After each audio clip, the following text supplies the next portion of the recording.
بسم اللہ الرحمن الرحیم۔ السلام علیکم ورحمۃ اللہ وبرکاتہ۔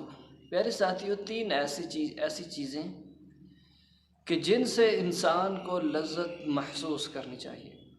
آج ہم دنیا کے پیچھے بھاگ رہے ہیں، ہمیں لذت گناہ کے اندر ہے، ہمیں لذت ایسی چیز کہ جس کے اندر اللہ رب العزت کی نافرمانی ہے، ہم اس کے اندر اپنی لذت کو تلاش کر رہے ہوتے ہیں۔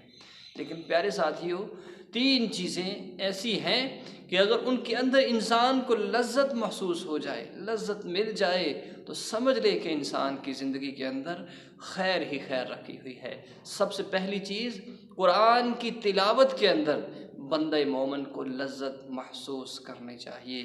دوسری وہ چیز کہ دعا کے اندر بندے کو لذت محسوس کرنی چاہیے۔ تیسری وہ چیز نماز کے اندر بندے کو لذت محسوس کرنی چاہیے۔